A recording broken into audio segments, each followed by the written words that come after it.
നമഃശിവായ. എല്ലാവർക്കും നമസ്കാരം. ലോകത്തിൽ സകല ജീവജാലങ്ങളും ആശയവിനിമയം ചെയ്തുകൊണ്ടാണ് അവരുടെ ഗതി മുന്നോട്ട് പോയിക്കൊണ്ടിരിക്കുന്നത്. മനുഷ്യരെ സംബന്ധിച്ച് നോക്കിയാൽ അതിന് 4 വിധം ആണ് നമുക്ക് ഈ ആശയവിനിമയത്തിനുള്ള ഉപാധികളായിട്ട് കാണുന്നത്. 1 കേൾക്കുക എന്നുള്ളതാണ്, 2 പറയുക, 3 എഴുതുക, വായിക്കുക.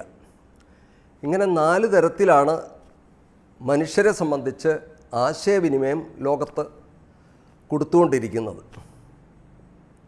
അപ്പോൾ ഇതിൽ ഏറ്റവും പ്രധാനപ്പെട്ടത് എന്ന് ചോദിച്ചു കഴിഞ്ഞാൽ കേൾവിയാണെന്ന് പറയേണ്ടി വരും, ശ്രവണമാണ്. അമ്മ പറയാറുള്ളൊരു ഉദാഹരണം പെട്ടെന്ന് മനസ്സിൽ വരികയാണ്.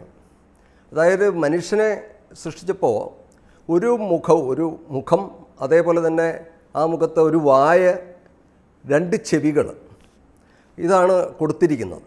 വായി നമുക്ക് അടയ്ക്കാൻ സാധിക്കും. അപ്പോൾ അതിനർത്ഥം നമുക്ക് പറയേണ്ട സമയത്ത് പറഞ്ഞാൽ മതി എന്നുള്ളതാണ്, അല്ലാത്തപ്പോൾ നമുക്ക് അടച്ചു വയ്ക്കാം. ചെവിയെ സംബന്ധിച്ച് നോക്കിയാൽ ചെവി എപ്പോഴും തുറന്നിരിക്കുന്നു എന്നുള്ളത്, ആ ഒരു ഇന്ദ്രിയം എപ്പോഴും തുറന്നിരിക്കുകയാണ്. മാത്രമല്ല അതുകൊണ്ട് തന്നെ കേൾവിക്ക് വളരെ പ്രാധാന്യം ഉണ്ടെന്നാണ് പറയുന്നത്. ഗർഭസ്ഥ ശിശുവിൻ്റെ ആദ്യത്തെ ഇന്ദ്രിയങ്ങളിൽ ഒന്ന് ഉണർന്നു വരുന്നത് ശ്രവണേന്ദ്രിയമാണെന്നാണ് പറയുന്നത്. അപ്പോൾ ഗർഭസ്ഥ ശിശുവിനെ സംബന്ധിച്ച് ആദ്യം കാണുകയല്ല, മറിച്ച് കേൾവിയാണ് അവിടെ തുടങ്ങുന്നതെന്നാണ് പറയുന്നത്. അതുകൊണ്ടാണ് പുറത്തെ ഒരു ശബ്ദം, ഭീകരമായ ശബ്ദം പോലും ഗർഭത്തിൽ ഇരിക്കുന്ന ശിശുവിനെ ഭയപ്പെടുത്തുന്നതാണ്, അത് ഞെട്ടലുണ്ടാക്കുന്നതാണ്. ഇത് കറോളിന യൂണിവേഴ്സിറ്റിയിൽ അന്തോണി ഡിഗാസ്പർ എന്ന് പറഞ്ഞ ശാസ്ത്രജ്ഞൻ, അദ്ദേഹം റിസർച്ച് ചെയ്തപ്പോൾ ഗർഭസ്ഥ ശിശുവിന് ഗ്രഹിക്കുവാനുള്ള ശക്തി ഉണ്ട് എന്ന് അദ്ദേഹം കണ്ടെത്തിയിരുന്നു. അപ്പോൾ ആ സമയത്ത് ഗർഭിണികളായിരിക്കുന്ന സ്ത്രീകൾ ഭയപ്പെടുന്ന വസ്തുക്കൾ അത് കേൾക്കാൻ പാടില്ല. അവരുടെ മനോവികാരങ്ങൾ എപ്പോഴും സന്തോഷപ്രദമായിരിക്കണം എന്നൊക്കെ പറയാറുണ്ട്. അപ്പോൾ നല്ലത് കേട്ടാൽ മാത്രമേ, അല്ലെങ്കിൽ നല്ലത് കണ്ടാൽ മാത്രമേ നമ്മുടെ ഉള്ളിലേക്ക് എന്തെല്ലാം കടന്നു പോകുന്നു അതെല്ലാം നമ്മുടെ ആഹാരമാണ്. അത് ശബ്ദം, സ്പർശം, രൂപം, രസം, ഗന്ധം, ഈ 5 തരത്തിലാണ് നമ്മുടെ ഉള്ളിലേക്ക് വിഷയജ്ഞാനം അകത്ത് കടക്കുന്നത്. അപ്പോൾ ഈ ഒരു ഭാവത്തിൽ നിന്നുകൊണ്ട് നോക്കിയാൽ ആ ഗർഭസ്ഥ ശിശു പോലും അമ്മയിലൂടെ, അമ്മ കേൾക്കുന്നത് ആ കുഞ്ഞിൻ്റെ കേൾവിയായിട്ട് മാറുന്നു, അതിൻ്റെ അറിവായിട്ട് മാറുന്നു എന്നാണ്. അപ്പോൾ തുടക്കത്തിൽ തന്നെ നമുക്ക് കേൾവിക്ക് വളരെയധികം പ്രാധാന്യം കൊടുത്തിട്ടുണ്ട്. കേൾക്കേണ്ടത് കേട്ടാൽ മാത്രമേ നമ്മുടെ യഥാർത്ഥത്തിൽ നമ്മുടെ അകത്തെ കണ്ണു തുറക്കുകയുള്ളൂ. വേദത്തിലൊരു മന്ത്രമുണ്ട്, ഓം ഭദ്രം കർണേഭി ശൃണുയാമ ദേവാഹ ഭദ്രം പശ്യേ മാ അക്ഷപിർ യജത്രാഹ എന്ന് പറയുന്നൊരു മന്ത്രമുണ്ട്. അല്ലയോ ദേവതകളെ, എനിക്ക് നല്ലത്, ശുഭമായത് കേൾക്കുവാൻ ഇടവരട്ടെ, അതുപോലെ തന്നെ ശുഭമായത് കാണുവാൻ ഇടവരട്ടെ എന്നുള്ളൊരു പ്രാർത്ഥനയുണ്ട്. അപ്പോൾ ഈ കേൾവി വളരെ പ്രധാനപ്പെട്ടതാണ്. ഈ കേൾവി, അപ്പോൾ കേൾക്കേണ്ടത് കേൾക്കുക, ശുഭമായത് കേൾക്കുക, നമ്മുടെ മനസ്സിനെ വികാസത്തിലേക്ക് കൊണ്ടുവരുന്ന കാര്യങ്ങൾ കേൾക്കുക, നമ്മുടെ ജീവിതത്തിന് ഐശ്വര്യവും അഭിവൃദ്ധിയും സമാധാനവും ശാന്തിയും എല്ലാം ഉണ്ടാക്കേണ്ടതായ കാര്യങ്ങൾ കേൾക്കുക. അങ്ങനെ കേട്ടാൽ മാത്രമേ നമ്മുടെ ജീവിതത്തിൽ ചാരിതാർത്ഥ്യം ഉണ്ടാകുകയുള്ളൂ, അല്ലെങ്കിൽ ഉണ്ടാകില്ല. അതുകൊണ്ടാണ് ശ്രവണത്തിന് വലിയ പ്രാധാന്യം പറയുന്നത്. പണ്ട് കാലത്ത് നമ്മൾ പറയും ഗുരുമുഖത്ത് നിന്ന് കേൾക്കണമെന്ന് പറയും. ഗുരുമുഖത്ത് നിന്ന് കേൾക്കണം ശുഭമായ കാര്യങ്ങളെ. അല്ലെങ്കിൽ പണ്ട് കാലത്ത് ബ്രഹ്മവിദ്യ ഉപദേശിച്ചിരുന്നത്, ഉപനിഷത് ജ്ഞാനങ്ങൾ ഗുരുമുഖത്ത് നിന്ന് കേൾക്കുക എന്നുള്ളൊരു രീതിയുണ്ടായിരുന്നു. ഗുരുവിൻ്റെ അടുത്തിരുന്ന് ഗുരുമുഖത്ത് നിന്ന് തന്നെ കേൾക്കുക. അപ്പോൾ ഗുരുമുഖത്ത് നിന്ന് കേൾക്കുന്നതിൻ്റെ പ്രാധാന്യം, ഗുരുവിൻ്റെ വാക്കുകൾ അത് അനുഭൂതിയെ ചുമന്നുകൊണ്ടാണ് വരുന്നത്, അതിനെ വഹിച്ചുകൊണ്ടാണ് വരുന്നത്. ഒരു പുഷ്പം വിടരുമ്പോൾ അതിൽ നിന്ന് സുഗന്ധം അതിനോടൊപ്പം കടന്നു വരുന്നത് പോലെ ആ ശബ്ദത്തോടൊപ്പം, വാക്കിനോടൊപ്പം, അല്ലെങ്കിൽ ഗുരുവിൻ്റെ ആ ഒരു മുഖത്ത് നിന്ന് വാക്കിനോടൊപ്പം വരുന്നത് അനുഭൂതിയുടെ തലങ്ങളാണ്. അത് കേൾക്കുന്ന ശിഷ്യനിൽ അല്ലെങ്കിൽ ശ്രോതാവിൽ ആ അനുഭൂതി തന്നെ പ്രാപ്തമാക്കുവാൻ ഉള്ള സാഹചര്യം ഉണ്ടാകുന്നു എന്നാണ്. അതുകൊണ്ടാണ് കേൾവിക്ക് വളരെ പ്രാധാന്യം കൊടുത്തിരിക്കുന്നത്. നമ്മുടെ ശാസ്ത്രങ്ങളിൽ, പുരാണങ്ങളിലൊക്കെ എടുത്താൽ, ഇപ്പോൾ നമ്മൾ ഭാഗവതത്തിലൊക്കെ എടുത്തു കഴിഞ്ഞാൽ പ്രഹ്ലാദൻ കയാതുവിൻ്റെ ഗർഭത്തിലിരുന്നു കൊണ്ട് ഹരിയുടെ മഹത്വം കേട്ടു എന്നാണ്. ഗർഭത്തിലിരുന്നു കൊണ്ട് കേട്ടു എന്നാണ്. അതുപോലെ തന്നെ അഭിമന്യുവിനെ പറ്റി പറയുമ്പോൾ ഉത്തരയുടെ ഗർഭത്തിലിരുന്നു കൊണ്ട് ചക്രവ്യൂഹം ഭേദിക്കുന്ന വർത്തമാനം കേട്ടു എന്നാണ്.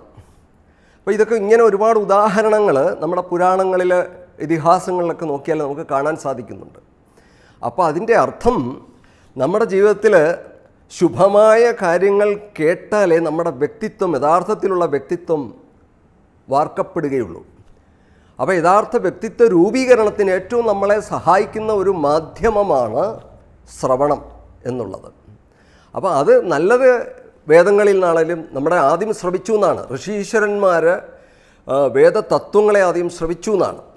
അതുപോലെ ചില പ്രാർത്ഥനകളുണ്ട്, ദൈവമേ കൈതൊഴാം കേൾക്കുമാറാകണം. അപ്പോൾ ഈ കേൾക്കുന്നത് നമുക്കറിയാം, ഒരു ശബ്ദം ഉള്ളിൽ നിന്ന് വരുമ്പോൾ അത് ആ വരുന്ന സ്ഥാനത്തെയാണ് നമ്മൾ പര എന്ന് വിളിക്കുന്നത്. പശ്യന്തി എന്ന് പറയുമ്പോൾ ആ ശബ്ദത്തെ നമുക്ക് കാണാൻ പറ്റുന്ന, നമ്മുടെ ഉള്ളിൽ തന്നെ കാണാൻ പറ്റുന്ന ഒരു രൂപമാണ് പശ്യന്തി.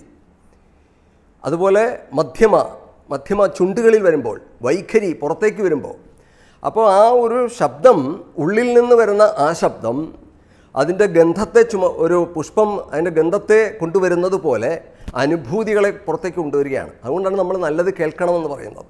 ചീത്ത വർത്തമാനങ്ങൾ കേട്ട് കഴിഞ്ഞാൽ നമ്മുടെ അന്തരംഗം അല്ലെങ്കിൽ അന്ധക്കരണം അതേ വിധത്തിലേക്ക് മാറും. അതുപോലെ നല്ലത് കേട്ടാൽ നമ്മുടെ അന്ധക്കരണം ആ താതാമ്യം പ്രാപിക്കുന്നു എന്നുള്ളതാണ്. അപ്പോൾ നല്ലത് കേട്ടാൽ, ഈശ്വരനെ പറ്റി കേട്ടാൽ, ഈശ്വരൻ്റെ മഹത്വത്തെപ്പറ്റി കേൾക്കുകയാണെങ്കിൽ നമ്മുടെ അന്ധക്കരണം ആ ഭാവത്തിലേക്ക് എത്തിച്ചേരുന്നു എന്നുള്ളതാണ്. നമ്മുടെ ജീവിതത്തിൽ ശോഭനമായൊരു ഭാവി നമുക്കുണ്ടായിത്തീരുന്നു എന്നുള്ളതാണ്.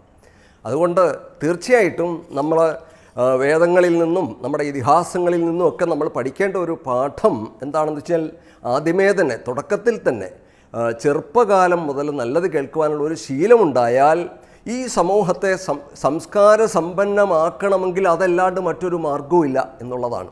തീർച്ചയായിട്ടും അതിനാണ് നമ്മൾ ശ്രമിക്കേണ്ടത്. ഭാരതത്തിൽ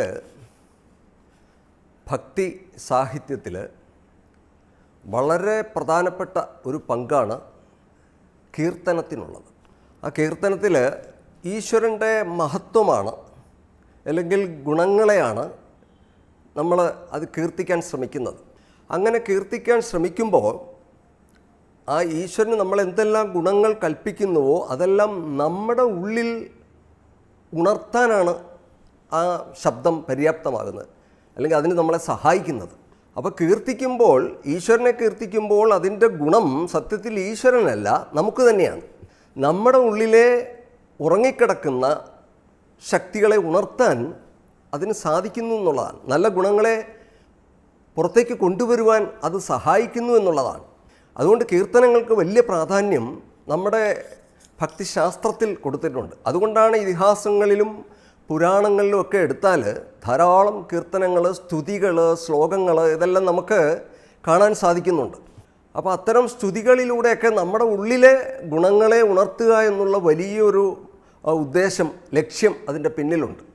നമുക്കറിയാം, ആദി കാവ്യം, ലോകത്തിൽ തന്നെ ഏറ്റവും ആദ്യത്തെ കാവ്യം എന്ന് പറയാവുന്നത് രാമായണമാണ്. ആദി കാവ്യം എന്ന് വിളിക്കപ്പെടുന്നത്. ആദി കവിയാണല്ലോ വാൽമീകി മഹർഷി. അപ്പോൾ വാൽമീകി മഹർഷി ഈ ശബ്ദത്തിൻ്റെ പ്രാധാന്യം നമ്മുടെ ഋഷീശ്വരന്മാരെല്ലാം കണ്ടെത്തിയിരുന്നു. ശബ്ദത്തിന് സൃഷ്ടി, സ്ഥിതി, സംഹാരങ്ങളെല്ലാം ചെയ്യാനുള്ള കഴിവുണ്ട്. അത് എത്രയോ കാലം മുമ്പ് തന്നെ നമ്മുടെ ഋഷീശ്വരന്മാർ അതറിഞ്ഞിരുന്നു എന്നുള്ളതാണ്. അപ്പോൾ വാൽമീകി മഹർഷി ആദ്യത്തെ കാവ്യം രചിച്ചു കഴിഞ്ഞപ്പോൾ അത് നമുക്കറിയാം, ഭഗവാൻ ശ്രീരാമചന്ദ്രൻ്റെയും സീതാദേവിയുടെയും പുത്രന്മാരായ ലവകുശന്മാർക്ക് ആണ് ഈ കാവ്യം ആദ്യം പറഞ്ഞു കൊടുക്കുന്നത്, പഠിപ്പിച്ചു കൊടുക്കുന്നത്. അവരത് ഹൃദിസ്ഥമാക്കി എന്നാണ്. അപ്പോൾ ആ ഹൃദിസ്ഥമാക്കിയ കാവ്യം അത് കൊണ്ടുപോയിട്ട് അയോധ്യയുടെ നഗരത്തിൽ പോയിട്ട് ജനങ്ങളിലേക്ക് ഇറങ്ങിച്ചെന്ന് അവിടുത്തെ മുക്കിലും മൂലയിലും ചെന്ന് ഈ കാവ്യം ആലപിക്കുകയാണ്. അപ്പോൾ ഈ ശബ്ദത്തിന് വലിയ പ്രാധാന്യമുണ്ട്. ആ ശബ്ദത്തിന് ഉദാത്ത, അനുദാത്ത, സ്വരിത ഭേദങ്ങളോടുകൂടി കൃത്യമായിട്ട് ശാസ്ത്രീയമായിട്ട് ചൊല്ലുകയാണെങ്കിൽ മനുഷ്യ മനസ്സിനെ മാത്രമല്ല മറ്റു ജീവജാലങ്ങളെ കൂടി, സർവ്വചരാചരങ്ങളെയും ആകർഷിക്കുവാനുള്ള ശക്തി ഉണ്ടെന്ന് ഋഷീശ്വരന്മാർക്ക് അറിയാമായിരുന്നു. അതുകൊണ്ട് വാൽമീകി മഹർഷി ഇത് പഠിപ്പിച്ചു കൊടുത്തപ്പോൾ അതിനൊരു പ്രത്യേക ഉദ്ദേശം, ലക്ഷ്യത്തോടു കൂടിയാണ് പഠിപ്പിച്ചു കൊടുത്തത്. ലവകുശന്മാർ വളരെ മനോഹരമായിട്ട് ആ അയോധ്യയുടെ നഗരത്തിൻ്റെ ഓരോ ഭാഗങ്ങളിലും ജനങ്ങൾ തിങ്ങിക്കൂടുന്ന ഭാഗങ്ങളിലെല്ലാം പോയിട്ട് ഈ ആലാപനം ചെയ്യാൻ തുടങ്ങിയെന്നാണ്. മാത്രമല്ല അതിന് പ്രത്യേക ഒരു ലക്ഷ്യം കൂടി ഉണ്ടായിരുന്നു. അത് ഒരുപക്ഷെ ലോകത്തിൽ തന്നെ നമുക്ക് കാണാൻ സാധിക്കുന്ന ഒരു പ്രത്യേകത, സ്വന്തം മാതാപിതാക്കന്മാരെ പറ്റി ജനങ്ങൾക്കുണ്ടായിരുന്ന കളങ്കിതമായ വിചാരം അതിനെ ദൂരീകരിക്കുവാൻ വേണ്ടിയിട്ട് സ്വന്തം മക്കൾ, അതെച്ചാൽ രാമചന്ദ്ര ഭഗവാന്റെയും സീതാദേവിയുടെയും മക്കളാണ് അതിനു വേണ്ടിയിട്ട് ആദ്യം പ്രയത്നിച്ചതെന്ന് വേണമെങ്കിൽ പറയാം. രാമായണ കാവ്യം ചൊല്ലിക്കൊണ്ടാണ്. അതിലെന്താണ് സംഭവിച്ചത്, ഭഗവാൻ രാമൻ എന്താണ് സംഭവിച്ചത്, അതേപോലെ സീതാദേവിക്ക് എന്താണ് സംഭവിച്ചത്, സത്യത്തിൽ എന്താണ് അവിടെ നടന്നത്, രാവണൻ അപഹരിച്ചു കൊണ്ടുപോയതിന് ശേഷം അവിടെ എന്തൊക്കെ നടന്നു എന്നുള്ള വിവരങ്ങളെല്ലാം ജനങ്ങൾ വിചാരിച്ചതുപോലെയല്ല. ജനങ്ങൾ അതെല്ലാം തെറ്റിദ്ധരിക്കുകയാണ്. സീതാദേവി കളങ്കിതയാണെന്നവർ വിചാരിച്ചു. അപ്പോൾ സീതാദേവിയെ പറ്റിയുള്ള കളങ്കിതമായ വികാരങ്ങളെയെല്ലാം നീക്കം ചെയ്ത് അവരുടെ മനസ്സിനെ നിർമ്മലമാക്കുവാൻ, പരിശുദ്ധമാക്കുവാൻ ലവകുശന്മാർക്ക് സാധിച്ചത് ഈ കാവ്യത്തിലൂടെയാണ്. അപ്പോൾ കാവ്യത്തിനൊരു പ്രത്യേക ശക്തിയുണ്ട്. അപ്പോൾ ആ ശബ്ദത്തിനൊരു പ്രത്യേകതയുണ്ട് എന്നുള്ളതാണ്. ആ കീർത്തനങ്ങൾ കേട്ട അയോധ്യാവാസികൾ അവർ വളരെ സന്തോഷം കൊണ്ട് അവർ ആനന്ദ നൃത്തം ചെയ്തു എന്നാണ്. അവർ ഈ ലവകുശന്മാർക്ക് വേണ്ട സമ്മാനങ്ങളൊക്കെ ഇത് കേട്ടിട്ട് കൊടുത്തു എന്നാണ്. അപ്പോൾ അത്രയും സംഗീതത്തിന് വളരെ പ്രാധാന്യമുണ്ട്. സംഗീതാത്മകമായിട്ടൊരു കാര്യം പറയുമ്പോൾ അല്ലെങ്കിൽ അത് ചൊല്ലുന്ന സമയത്ത് ജനഹൃദയങ്ങളെയും സർവ്വചരാചരങ്ങളെയും ആകർഷിക്കുന്നു എന്നുള്ളത് ഒരു സത്യം തന്നെയാണ്. അത് കേട്ടവരിൽ അത് സന്തോഷം ഉണ്ടാക്കുന്നു. കീർത്തനത്തിൻ്റെ മഹത്വം അവിടെയാണ്. കീർത്തനം കേൾക്കുന്നവരിൽ സന്തോഷമാണ് യഥാർത്ഥത്തിൽ ഉണ്ടാകുന്നത്. നമുക്കറിയാം, ഇന്നത്തെ ലോകമാണ്, ഇന്ന് ശബ്ദങ്ങളുടെ ഒരു ലോകമാണ്. ലൗകിക ശബ്ദം കൊണ്ട് നിറഞ്ഞിരിക്കുകയാണ്. ഇപ്പോൾ സിനിമയിലൊക്കെ ഗാനങ്ങളുണ്ട്. ആ ഗാനങ്ങളൊക്കെ ചൊല്ലുമ്പോഴും കേൾക്കുമ്പോഴുള്ള വ്യത്യാസം എന്ന് വെച്ച് കഴിഞ്ഞാൽ അത്തരമൊരു രീതിയിലുള്ള ചിന്താ തരംഗമാണ് അവരുടെ മനസ്സിൽ സൃഷ്ടിക്കുക. ലൗകിക തരംഗങ്ങളാണ് അവരുടെ മനസ്സിൽ സൃഷ്ടിക്കുന്നത്. എന്നാൽ കീർത്തനം കേൾക്കുമ്പോൾ അങ്ങനെയല്ല. ആ കീർത്തനം ചൊല്ലുന്നയാളിലും കേൾക്കുന്നയാളിലും സന്തോഷവും ശാന്തിയും സമാധാനവും വന്ന് നിറയുകയാണ് സത്യത്തിൽ ചെയ്യുന്നത്. അപ്പോൾ അന്തരീക്ഷം ആകെ മാറും. ആ അന്തരീക്ഷം കീർത്തനം ചൊല്ലുമ്പോൾ ഒരു പോസിറ്റീവ് എനർജിയാണ് അതിന് ചുറ്റിലും ഉണ്ടാകുന്നത്. എന്നാൽ ഒരു സിനിമാ ഗാനങ്ങളിലൂടെ നമുക്ക് ലൗകിക ചിന്തകളും ലൗകിക വികാരങ്ങളെയുമാണ് ഉണർത്തുന്നത്. ചില ഗാനങ്ങൾ, ചില ശബ്ദങ്ങൾ ഒക്കെ കേട്ട് കഴിഞ്ഞാൽ മനുഷ്യൻ്റെ ദുർബലതകളെ ഉണർത്താൻ ഈ ശബ്ദങ്ങൾക്ക് സാധിക്കും.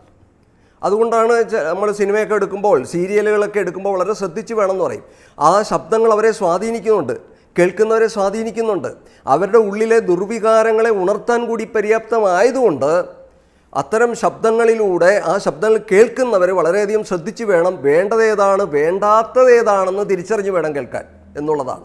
അപ്പോൾ അതിന് വലിയ പ്രാധാന്യമുണ്ട്. അപ്പോൾ കീർത്തനങ്ങളുടെ ഈ സ്വാധീനം കൊണ്ടാണ് നമ്മുടെ ഋഷീശ്വരന്മാർക്ക് ധാരാളം കീർത്തനങ്ങൾ രചിച്ചിട്ടുള്ളത്. ഭഗവാൻ ശ്രീ ശങ്കര ആചാര്യർ പോലും നമുക്കറിയാം ധാരാളം കീർത്തനങ്ങൾ അദ്ദേഹം രചിച്ചിട്ടുണ്ട്. സൗന്ദര്യ ലഹരി ഉൾപ്പെടെയുള്ള നിരവധി കീർത്തനങ്ങൾ, ഒരുപാട് സ്തുതികൾ, ഇതെല്ലാം അദ്ദേഹം രചിച്ചിട്ടുണ്ട്. അപ്പോൾ ഇതൊക്കെ കേൾക്കാനും പഠിക്കാനും ഓർമ്മിച്ച് വയ്ക്കാനും എളുപ്പമാണ്. ആ കീർത്തനങ്ങൾ വളരെ വേഗം നമുക്ക് പഠിക്കാൻ സാധിക്കുമെന്നല്ല, ലവകുശന്മാരത് പെട്ടെന്ന് ഹൃദയസ്ഥമാക്കി എന്നാണ് അത് കേട്ടപ്പോൾ തന്നെ. അപ്പോൾ അതൊരു പദ്യരൂപത്തിലായതുകൊണ്ട്, കാവ്യരൂപത്തിലായതുകൊണ്ട്, സംഗീതാത്മകമായതുകൊണ്ട് വളരെ കേൾക്കുന്നവർക്ക് പോലും അത് പെട്ടെന്ന് ഹൃദയസ്ഥമാക്കാൻ സാധിക്കുന്നു. അപ്പോൾ ഒരു ആശയത്തെ ഒരാളുടെ ഉള്ളിലേക്ക് കടത്തിവിടുവാൻ സംഗീതത്തിന് വലിയ ശക്തിയുണ്ട്. ഇപ്പോൾ നമുക്കറിയാം, മ്യൂസിക് ഒരു തെറാപ്പിയായിട്ടെന്ന് യൂറോപ്പിൽ പോലും പല രാജ്യങ്ങളും സ്വീകരിച്ചു കഴിഞ്ഞിരിക്കുകയാണ്, മ്യൂസിക് തെറാപ്പി എന്നുള്ള പേരിൽ. കാരണം ചില രോഗികളെ സംബന്ധിച്ച് അത്തരം ശബ്ദങ്ങൾ കേൾക്കുമ്പോൾ അവരുടെ ഉള്ളിൽ പോസിറ്റീവ് എനർജി ഉണ്ടാക്കാനും രോഗത്തിൽ നിന്ന് വിമുക്തി ഉണ്ടാക്കുവാനും അത് സഹായിക്കുന്നു എന്നുള്ളതാണ്. അപ്പോൾ അത്തരം സഹായകരമായ ശബ്ദങ്ങൾ ഏതാണെന്ന് വേർതിരിച്ച് മനസ്സിലാക്കിയവരാണ് നമ്മുടെ ഋഷീശ്വരന്മാർ. ആ ശബ്ദത്തിൻ്റെ പ്രാധാന്യം ശരിക്ക് ഉൾക്കൊണ്ടുകൊണ്ടാണ് അവർ ഈ കീർത്തനങ്ങളും ഒക്കെ രചിച്ചത്. അപ്പോൾ അമ്മയെപ്പോലുള്ള മഹാത്മാക്കൾ ഇന്നത്തെ കാലഘട്ടത്തിൽ ആ കീർത്തനങ്ങൾക്ക് വലിയ പ്രാധാന്യം കൊടുത്തിട്ടുണ്ട്. ഒരു ദിവസം പോലും മുടങ്ങാതെ ആശ്രമങ്ങളിൽ ഇന്ന് കീർത്തനം നടക്കാറുണ്ട്. അപ്പോൾ ആ കീർത്തനം ഒരുപാട് കേൾക്കുന്ന മനുഷ്യ മനസ്സുകളെ ശുദ്ധീകരിക്കുവാൻ, പരിശുദ്ധമാക്കുവാൻ വളരെ പര്യാപ്തമാണ് ആ ശബ്ദങ്ങൾ. അതുകൊണ്ട് തന്നെയാണ് മഹാത്മാക്കൾ തന്നെ കീർത്തനങ്ങൾക്ക്, ഇപ്പോൾ അമ്മയെപ്പോലുള്ള മഹാത്മാക്കൾ, ശ്രീരാമകൃഷ്ണദേവനെ പോലെയുള്ള മഹാത്മാക്കളൊക്കെ കീർത്തനങ്ങളെ ചൊല്ലി നൃത്തം വെച്ചിരുന്നു. അപ്പോൾ അതൊക്കെ ജനമനസ്സുകളെ സ്വാധീനിക്കുന്നു എന്നുള്ളതാണ്, അവരുടെ മനുഷ്യ മനസ്സിനെ പോസിറ്റീവ് എനർജിയിലേക്ക് നയിക്കുവാൻ അത് സഹായിക്കുന്നു എന്നുള്ളതാണ്. തീർച്ചയായിട്ടും അത്തരം ശബ്ദങ്ങളും കീർത്തനങ്ങളും ഒക്കെ നമ്മുടെ കുഞ്ഞുങ്ങളെ അടുത്ത തലമുറയെ പഠിപ്പിക്കുവാൻ നമ്മൾ തയ്യാറായി വന്നു കഴിഞ്ഞാൽ നമുക്ക് ഭാവിയിലൊരു ശക്തമായ തലമുറയെ നമുക്ക് വാർത്തെടുക്കാൻ സാധിക്കുമെന്നുള്ളതിന് സംശയമില്ല. നമ്മുടെ ഭാരതത്തിൽ ആചാരങ്ങൾക്ക് വലിയ പ്രാധാന്യം നൽകിയിട്ടുണ്ട്. ഈ ധർമ്മബോധം ഉള്ളിടത്താണ് ആചാരങ്ങളുണ്ടാകുന്നത്. അല്ലെ, ആചാരങ്ങൾ കൊണ്ടാണ് സമൂഹത്തിൽ ധർമ്മത്തെ നിലനിർത്തുവാൻ സഹായിക്കുന്ന ഘടകമാണ് ആചാരങ്ങൾ. അതിനെ നമ്മൾ സദാചാരങ്ങൾ എന്നാണ് വിളിച്ചത്. സത്തിലേക്ക് നയിക്കുന്ന ആചാരങ്ങളാണ് സദാചാരങ്ങൾ. അപ്പോൾ ഈ ആചാരങ്ങൾ ഇന്ന് നമ്മുടെ സമൂഹത്തിൽ, ഈ അനുഷ്ഠാനങ്ങളും ആചാരങ്ങളും ഒക്കെ ഇന്ന് നമ്മുടെ സമൂഹത്തിൽ ലോപം വന്നുകൊണ്ടിരിക്കുന്ന ഒരു സമയമാണ്. എല്ലാവർക്കും തിരക്കാണ്. അമ്മ പറയാറുള്ളത് പോലെ മുല കുടിക്കുന്ന കുഞ്ഞിന് പോലും തിരക്കാണ്. അങ്ങനെ ഒരു കാലഘട്ടമാണിത്. അപ്പോൾ നമുക്ക് ഈ ആചാരങ്ങളും അനുഷ്ഠാനങ്ങൾക്കും ഒന്നും വലിയ പ്രാധാന്യം നമ്മൾ കൊടുത്ത് കാണുന്നില്ല ഇന്നത്തെ നമ്മുടെ സമൂഹം. ഈ അടുത്ത സമയത്ത് സുപ്രീം കോടതിയുടെ ഒരു വിധി നമ്മളൊക്കെ പത്രത്തിലൂടെയോ അല്ലെങ്കിൽ മറ്റു മാധ്യമങ്ങളിലൂടെ മനസ്സിലാക്കിയിട്ടുണ്ടാകും. അത് മറ്റൊന്നുമല്ല, വിവാഹത്തെപ്പറ്റിയുള്ള ഒരു കേസ് സുപ്രീം കോടതിൻ്റെ മുമ്പിൽ വന്നപ്പോൾ അതിൽ പ്രധാനപ്പെട്ട ഒരു കാര്യം കോടതി പറഞ്ഞത് എല്ലാവരും ശ്രദ്ധിച്ചിട്ടുണ്ടാകുമെന്ന് വിചാരിക്കുന്നു. കാരണം വിവാഹമെന്നത് വെറും പാട്ട്, കൂത്ത്, ഡാൻസ് ഇതൊന്നുമല്ല. അതിനൊരു പ്രത്യേക ചടങ്ങുകളുണ്ട്.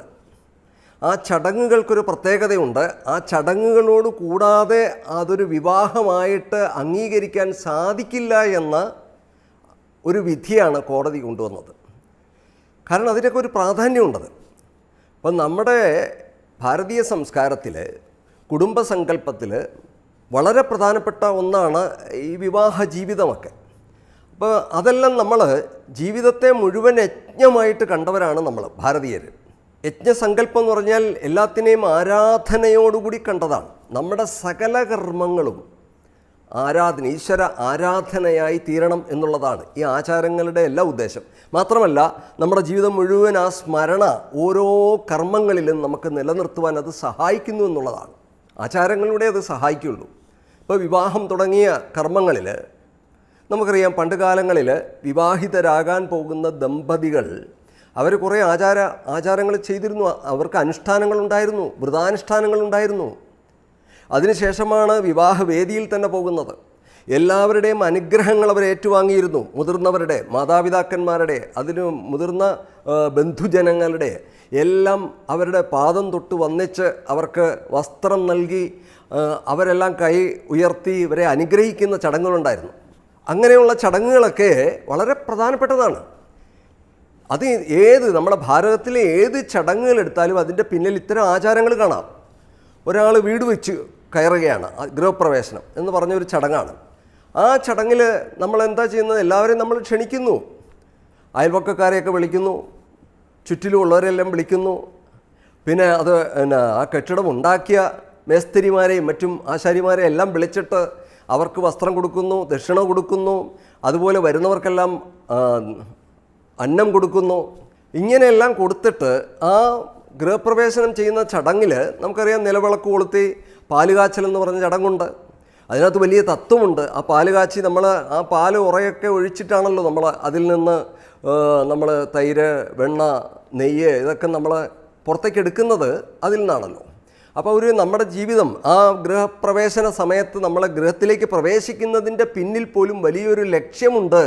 ഈശ്വര സാക്ഷാത്കാരം എന്നുള്ള വെണ്ണ നുകർന്ന് ആ ആനന്ദം നുകരുവാനുള്ള ആ ഒരു കാര്യത്തെയാണ് ആ ഒരു ചടങ്ങ് നമ്മളെ ഓർമ്മപ്പെടുത്തുന്നത്.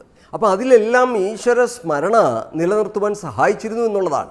അപ്പോൾ ഈശ്വര സ്മരണ കൊണ്ടുള്ള ഒരു ഗുണം എന്താണെന്ന് വെച്ച് കഴിഞ്ഞാൽ, ഈ ആചാരങ്ങളിലൂടെ നമുക്ക് കുട്ടികൾ മുതൽ ഈ ആചാരങ്ങൾ ചെയ്യുകയാണെങ്കിൽ ഉള്ള പ്രത്യേകത എന്താ വെച്ചാൽ, ഈശ്വര സ്മരണ ഉദിക്കുമ്പോൾ തന്നെ നമുക്ക് തെറ്റായ കർമ്മങ്ങളിൽ നിന്ന് നമ്മുടെ മനസ്സിനെ മാറ്റിയെടുക്കുവാൻ സാധിക്കുന്നു, നല്ല കർമ്മങ്ങളിലേക്ക് നയിക്കുവാൻ സാധിക്കുന്നു. ഈശ്വര കോപം ഭയന്നിട്ടാണെങ്കിലും നമ്മൾ നല്ലതിലേക്ക് നയിക്കപ്പെടുന്നു. ആരെയും ഭയമില്ലെങ്കിൽ ആർക്കും എന്തുവാകാം. ഒരാളെ കൊലപാതകം ചെയ്യാം, അല്ലെങ്കിൽ അവൻ്റെ പിടിച്ചു പറിക്കാം, കയ്യൂക്കുള്ളവൻ കാര്യക്കാരൻ എന്ന് പറഞ്ഞ പോലെ ഇവിടെ എന്തും നടത്താം, അഴിമതി നടത്താം, എല്ലാം നടത്താം. കാരണം ആർക്കും ഭയമില്ല. ഇപ്പോൾ കോടതിയൊക്കെ ഭയന്നിട്ട് കുറേ കാര്യങ്ങൾ ചെയ്യുമായിരിക്കും മനുഷ്യൻ. പക്ഷേ കോടതിയും പോലീസിനെയൊക്കെ കൂടാതെ പണ്ട് കാലത്ത് മനുഷ്യ മനസ്സിന് നന്മയിലേക്ക് നയിച്ചിരുന്നത് ഈ ആചാരങ്ങളായിരുന്നു. അതുകൊണ്ടാണ് ആചാരങ്ങൾക്ക് എന്നും പ്രസക്തി ഉള്ളത്. അപ്പോൾ ഈ ആചാരങ്ങളെ നമ്മൾ തള്ളിക്കളഞ്ഞു കഴിഞ്ഞാൽ സമൂഹത്തിൽ നിന്ന് ധർമ്മം നഷ്ടപ്പെട്ടു പോകും. അപ്പോൾ ഈ സമൂഹത്തിൽ അമ്മ പറയുന്നത് പോലെ ശാന്തിയും സമാധാനവും ഈ സമൂഹത്തിന് നിലനിർത്തണമെന്നുണ്ടെങ്കിൽ അതിന് അത്യന്താപേക്ഷിതമായ കാര്യങ്ങളെയാണ് നമ്മൾ ധർമ്മമെന്ന് ചുരുക്കി പറഞ്ഞാൽ വിളിക്കുക. വിഷ്ണോത്തര പുരാണത്തിൽ പറയാറുണ്ട് ധർമ്മത്തെപ്പറ്റി അതിന് വലിയ വ്യാഖ്യാനമാണ്, ധർമ്മത്തിന് വലിയ വ്യാഖ്യാനങ്ങളുണ്ട്, നമ്മൾ അതിലേക്ക് കടക്കുന്നില്ല.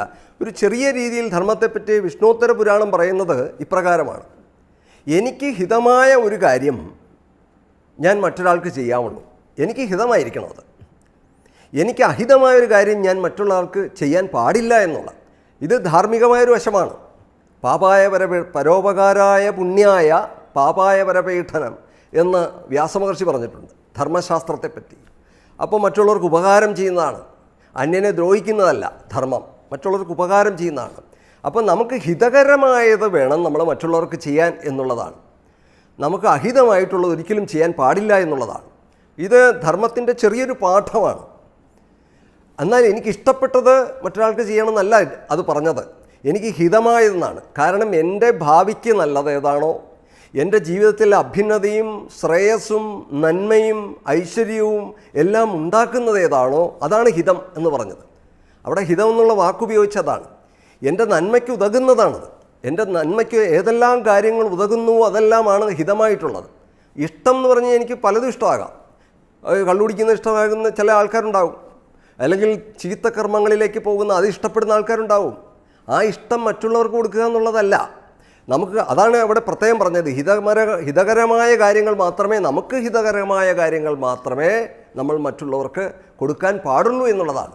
അതുകൊണ്ടാണ് ജീവിതത്തിലെ നമ്മുടെ ഭാരതീയ സംസ്കാരത്തിൽ സകല കർമ്മങ്ങളെയും ഈശ്വര ആരാധനയാക്കി യജ്ഞമാക്കി തീർക്കാൻ നമ്മുടെ ഋഷീശ്വരന്മാർ പറഞ്ഞത്. ആ യജ്ഞസങ്കല്പത്തിൽ ത്യാഗമുണ്ട്. ഈ ത്യാഗം ഇന്ന് നഷ്ടപ്പെട്ട് തുടങ്ങിയതുകൊണ്ടാണ് മൂല്യശോഷണങ്ങളുണ്ടായത്, ഭോഗവാസനകൾ കൂടി. ഈ ഭോഗവാസന മനുഷ്യനുണ്ടായി കഴിഞ്ഞാൽ അവന് ത്യാഗം, ആ ത്യാഗ സംസ്കാരം അവനിൽ നഷ്ടപ്പെട്ടു പോകും. സേവന സംസ്കാരം നഷ്ടപ്പെട്ടു പോകും. മറ്റുള്ളവരെ സ്നേഹിക്കുക എന്നുള്ളത് മറന്നുപോകും. പിന്നെ സ്വാർത്ഥകർമ്മങ്ങൾ കൂടിക്കൂടി പെരുകി വരും. ഈ സ്വാർത്ഥകർമ്മങ്ങൾ പെരുകി വരുമ്പോൾ മനുഷ്യൻ്റെ മനസ്സിലെ നന്മകളെല്ലാം വറ്റിപ്പോകും. അപ്പം മനുഷ്യൻ്റെ മനസ്സിൽ നിസ്വാർത്ഥതയെ ഉളവാക്കുന്നതാണ് ഈ യജ്ഞകർമ്മങ്ങൾ, അതുപോലെ ആചാരങ്ങൾ. ഇതെല്ലാം പഠിപ്പിക്കുക. മറ്റുള്ളവർക്ക് ദാനം, ഏത് കർമ്മങ്ങളെടുത്താലും ഭാരതീയ സംസ്കാരത്തിൽ ഏത് കർമ്മങ്ങളെടുത്താലും ആചാരങ്ങൾക്ക് പ്രസക്തി വന്നത് അങ്ങനെയാണ്. അതിലെല്ലാം ദാനധർമ്മങ്ങളുണ്ട്, ഈശ്വര ആരാധനയുണ്ട്, മറ്റുള്ളവരെ സേവിക്കലുണ്ട്, ഭൂതഗണങ്ങളെ പോലും സേവിക്കുവാൻ പഠിപ്പിച്ച ഒരു സംസ്കാരം. നമ്മുടെ ജന്മം മുതൽ മരണം വരെ യാഗവും യജ്ഞവുമായിട്ട് കണ്ടവരാണ് നമ്മുടെ ഋഷീശ്വരന്മാർ. അപ്പോൾ മരിച്ചു കിടന്നാൽ പോലും ഒരു വിളക്ക് തലയ്ക്ക് കത്തിച്ച് വയ്ക്കുന്നു. അതുപോലും അന്ത്യേഷ്ടിയാണ്, അവസാനത്തെ യജ്ഞമാണ്. ആ മരിച്ചു വീഴുന്ന സമയം പോലും ആ അവസാനത്തെ യജ്ഞം ചെയ്തുകൊണ്ട് ജീവിതത്തെ സ്വാർത്ഥമാക്കിക്കൊണ്ട് ഈ ലോകത്ത് നിന്ന് വിട പറയുന്ന ഒരു മനുഷ്യൻ്റെ ചാരിതാർത്ഥ്യത്തെ കാണിക്കുന്നതാണത്. അതാണ് അത് ഇഷ്ടിയായിട്ട് മാറി. ഇഷ്ടി എന്ന് പറഞ്ഞാൽ യാഗം. അപ്പോൾ അങ്ങനെയുള്ള സംസ്കാരമാണ് നമ്മുടെ ഭാരതീയ ഋഷീശ്വരന്മാർ നമ്മുടെ ലോകത്തിന് ഏകിയത്. അപ്പോൾ ഇത്തരം ആചാരങ്ങൾക്ക് സത്യത്തിൽ എന്നും പ്രസക്തിയുണ്ട് എന്നുള്ളതാണ്. അപ്പോൾ അത് ഏത് ഫീൽഡിൽ, ഇന്ന് നമുക്കറിയാം പല കാര്യങ്ങളും ഇന്ന് നന്മകൾ ലോകത്ത് നിലനിൽക്കുന്നുണ്ടെങ്കിൽ അതിൻ്റെ എല്ലാം പ്രധാനപ്പെട്ട ആചാരങ്ങൾ എവിടെ ഉണ്ടോ അവിടെയെല്ലാം ഈ ധർമ്മം നിലനിൽക്കും. ആചാരങ്ങൾ എവിടെ അസ്തമിച്ചുവോ അവിടെ ഈ ധർമ്മവും നഷ്ടപ്പെട്ടു പോകും. അതാണ് നമുക്ക് കാണാൻ സാധിക്കുന്നത്. അതുകൊണ്ട് തീർച്ചയായിട്ടും നമ്മൾ ആചാരങ്ങൾക്ക് എല്ലാ കാലവും പ്രസക്തി കൽപ്പിക്കണം. അമ്മയെപ്പോലുള്ള മഹാത്മാക്കൾ പറയാറുണ്ട്, നമ്മുടെ ഉത്സവങ്ങളെല്ലാം എടുത്തു കഴിഞ്ഞാൽ അതിലൊക്കെ ആചാരങ്ങളുണ്ട്. അപ്പോൾ ആചാരങ്ങൾ നമുക്ക് സൃഷ്ടിക്കാൻ പറ്റും. ആചാര്യന്മാർ സൃഷ്ടിക്കുന്നതാണ് ആചാരങ്ങൾ. അതുപോലെ ഈ സ്മൃതി ഭാഗമാണത്.